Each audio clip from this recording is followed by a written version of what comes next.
is Tarik Talk. Your host, Tarik Mendes, takes you on a journey with guests from all around the world. Broadcasting around the world. Around the world. This is Tarik Talk.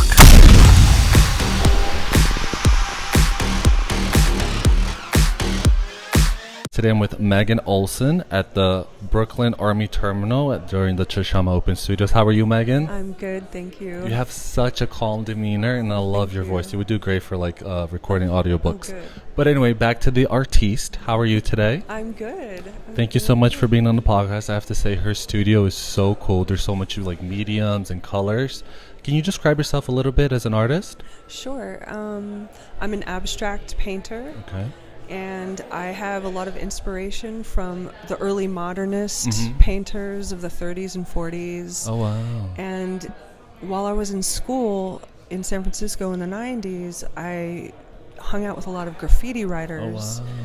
And so I kind of merged both of these influences into an abstract form of my own sort of abstracted language. Yeah. And so now when I do it, it's almost like automatic writing. Yeah. Yeah. Wow, it's so I never seen anything like this, and you just said it beautifully. It's so authentic.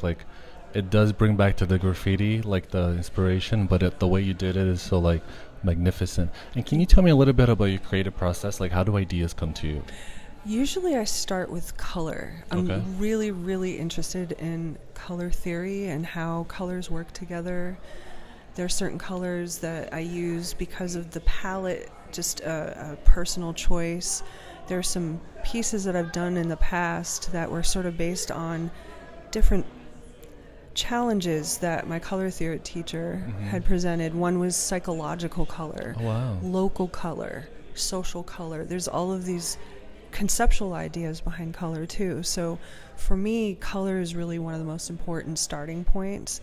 And because, like I'd said, it's sort of an abstracted visual language that I've created, the decisions come as I go. I don't usually have a really pre-planned idea. So it's very organic for you. Very much so. And I began getting inspired by nature. That's what led to abstraction. So I think it grows organically. Yeah. The thing I liked about your painting, it's like a portal that sucks you in, and it's very peaceful and mindful. It's like the state you go to in meditation, and I love the colors.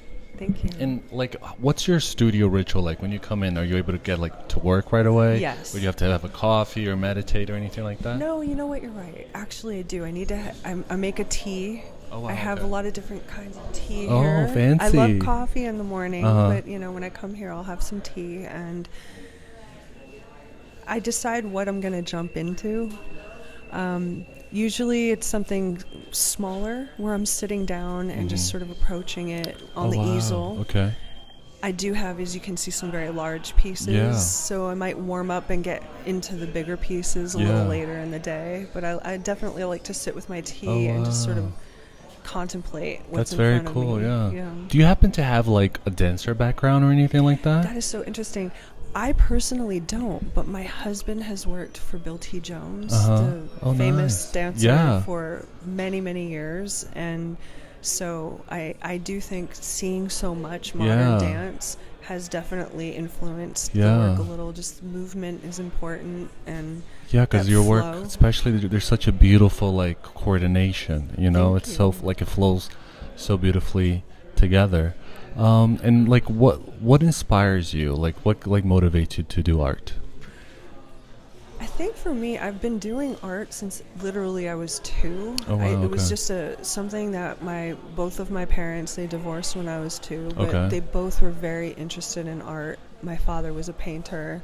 My mother's really, really creative, and it was a value in my family. And I was an only child, so I think I spent so much time alone, being really interested in drawing and coloring and all of the things that you do as a kid, but I just kept going with it. That's so beautiful. And do you have those drawings or any artwork from that era? My mother has a couple of things, and there's this one newsletter my elementary school did where I have all these little drawings in it, and what's funny is I signed every single one. No way. Oh my gosh. I don't know That's why. so fabulous. It's hilarious, but yeah, at this point I have to do art, and I don't really care so much about career. Mm-hmm. I have had a pretty good career with it, but that's not the motivation at all for me. It's just about, for me, pushing the materials and the medium as far as I can, and hope that I influence or at least inspire other artists. Oh wow, that's beautiful. And have that kind of feedback between artists. Oh wow. And how do you keep track of your ideas? Like, do you have like a notepad or a sketchbook, or does it all just like sit up there in the iCloud in your brain? Unfortunately, I write everything down, but in multiple places. Oh, okay. And I've been actually working on a book. Congrats. For like 15 years. Wow. Just keep writing about graffiti and modernism. Oh, wow, okay. It's just the things that inspire me and the similarities that I see between the two forms. Yeah. And really trying to give people that have done graffiti as their art form a voice in the fine art world, because they're incredibly talented people and really inspirational, and a lot of them do abstract art in their studio practices. Oh wow. So there's just this connection that I have to that world and this modernist sort of formal world and fine art, and I keep writing about it. Oh wow. Yeah. And do you ever go back to your old work and like try to reference something or like redo something? No? No. Oh wow. No, I really don't. Have you created like an archive of your work that you can like visit when you feel like it? Yeah. I'm in the process, which is interesting. I'm in this group called the American Abstract Artists. It was formed in 1936. Oh wow, okay. And it was when abstraction was not considered a relevant, legitimate art form, and they were fighting really hard to be heard. Wow. So I'm in this very amazing group, and because of the way everything's being digitized now, I found it really important to start digitizing the archives that we have in the group. So I'm the chair of the archive committee, and I'm spending a lot of my time archiving other artists' work right now. That's so nice. Just as sort of a labor of love. Yeah.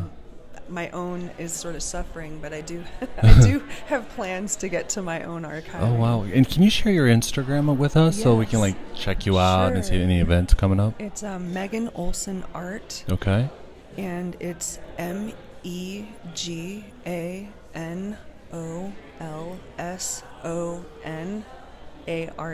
Oh, perfect. I always joke with people I interview, like whenever I ask for the Instagram, it's like we become cheerleaders because we start spelling. Right. And do you have any events coming up this year or next year? I do, actually. Excuse me.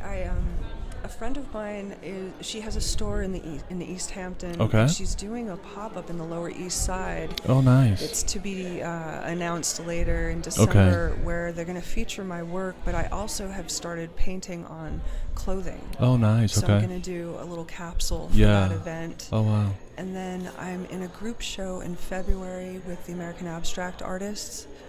I'm not sure the venue and the information about that. And make sure to follow her, you guys, so we can all see. Thank you so much. Of course. And thank you so much, Megan. It's been a pleasure meeting you. You have the coolest vibe so far today. So chill, so relaxing.